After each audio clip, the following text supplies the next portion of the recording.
going to it or I'll rip it.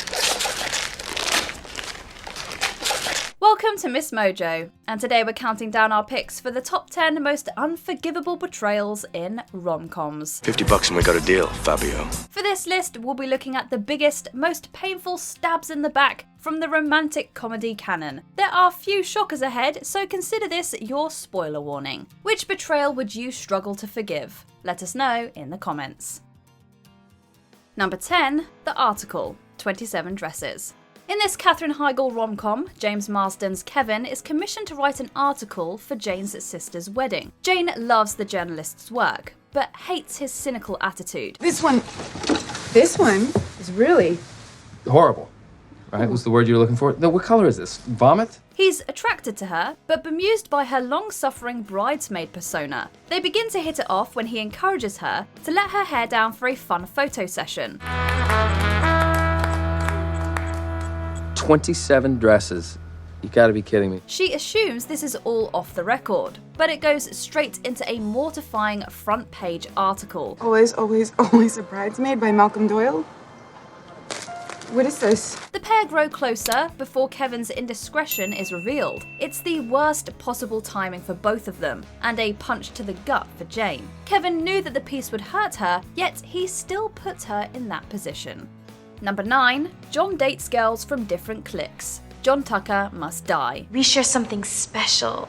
Something that we didn't have to label. Because it's our unspoken bond, and I just love how secure you are. And it hurts me to hear you question it, because you're the only girl for me! American high school movies are all about cliques. The popular kids, drama geeks, and nerds famously do not mix. In John Tucker Must Die, teen heartthrob John Tucker finds a way to work that system to his advantage. He dates girls from different social groups so that they never find out about each other. Because why would the head cheerleader be talking to the smart perfectionist or the vegan activist girl? Normally I'm opposed to the slaughter of animals, but in John Tucker's case, I'll make an exception. When the truth comes out in gym class, his 3 girlfriends are understandably furious. I'm dating John Tucker. Hey!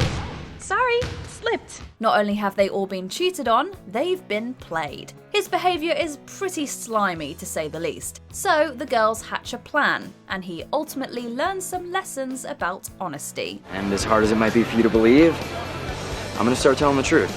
Number 8, Everything, Bride Wars.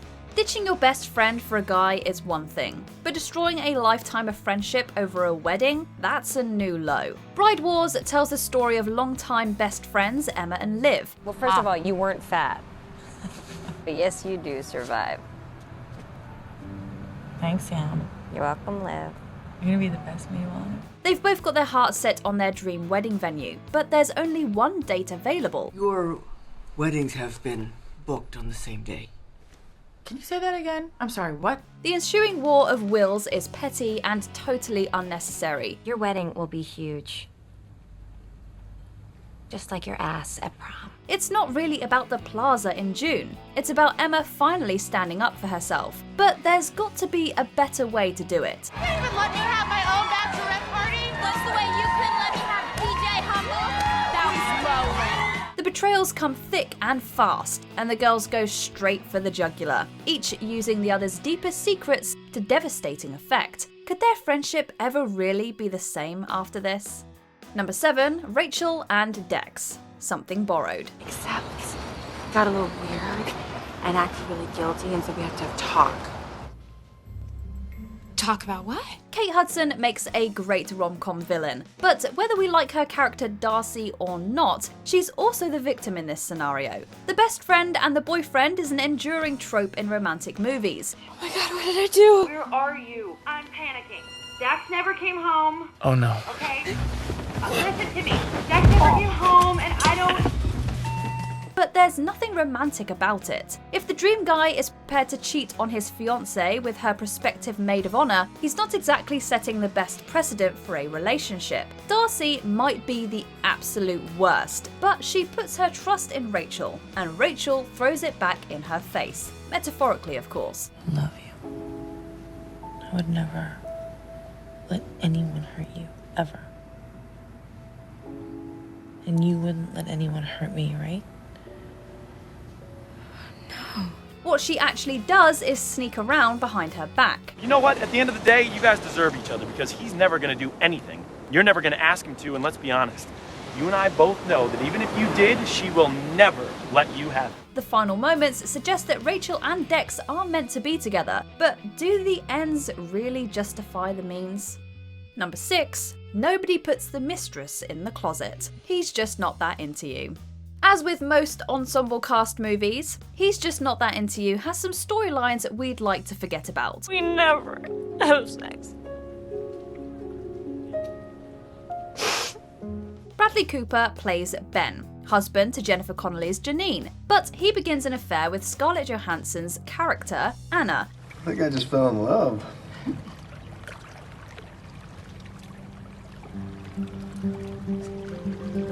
So we're friends. This obviously puts a strain on his marriage, and in an attempt to reconnect, his wife turns up at his office. The problem is, he's just had his mistress in there with him. What happens next is a shocker. The character manages to betray both women at once by making the inexplicable choice to get intimate with Janine while Anna is hiding in the closet.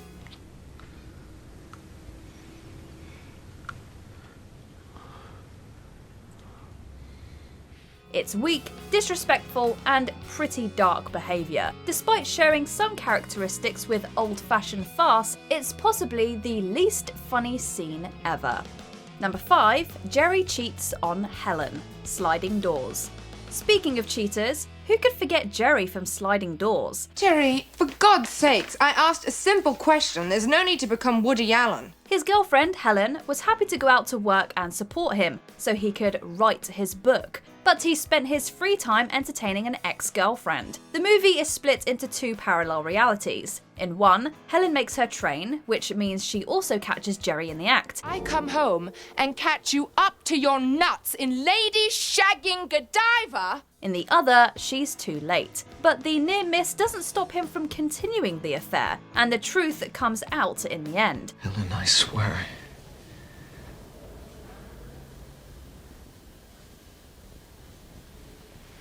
I'll do anything you want, Helen. Jerry's betrayal is all the worse because he doesn't even seem to like Lydia very much. He lies to both women, gaslights Helen, and spends a lot of time feeling sorry for himself. What is wrong with this man? Number 4. Greg hides the letter. Love, Rosie.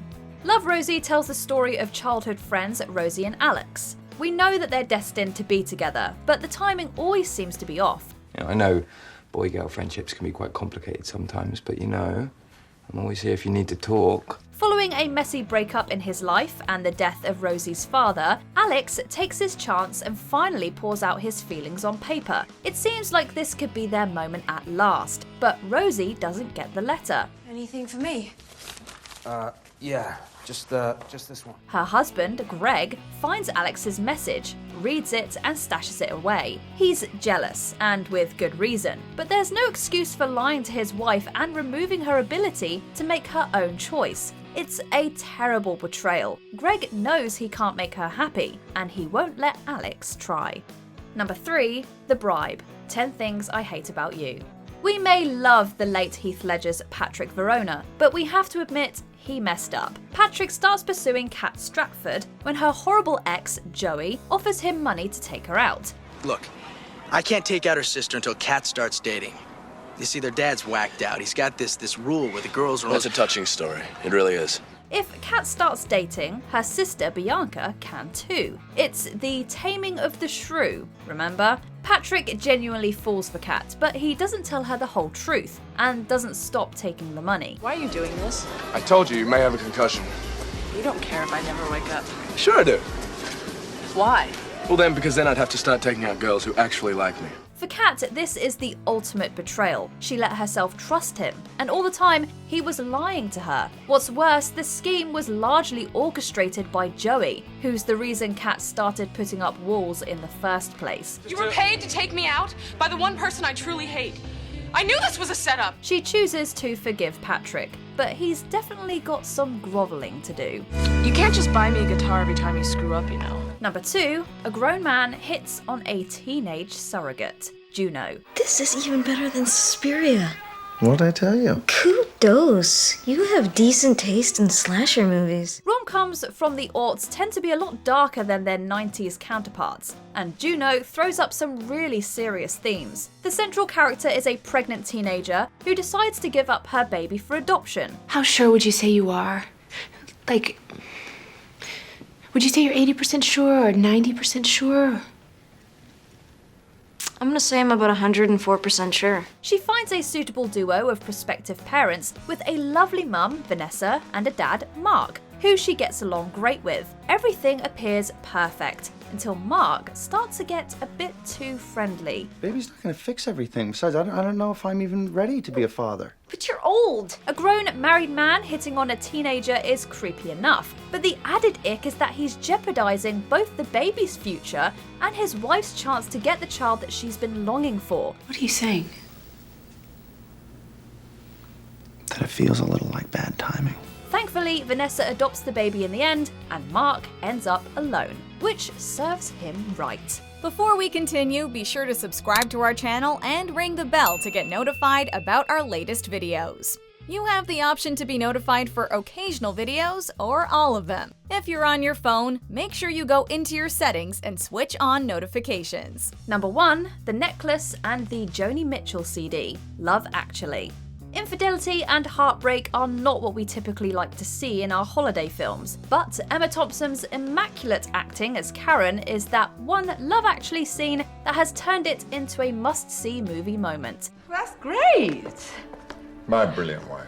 Ah, yes. Alan Rickman plays her husband Harry, who thoughtlessly enters into an affair with a woman from work. When she discovers a necklace in his things, she thinks it's her Christmas gift. But when the present giving comes around, she unearths his sordid little secret. I've looked at love from both sides now.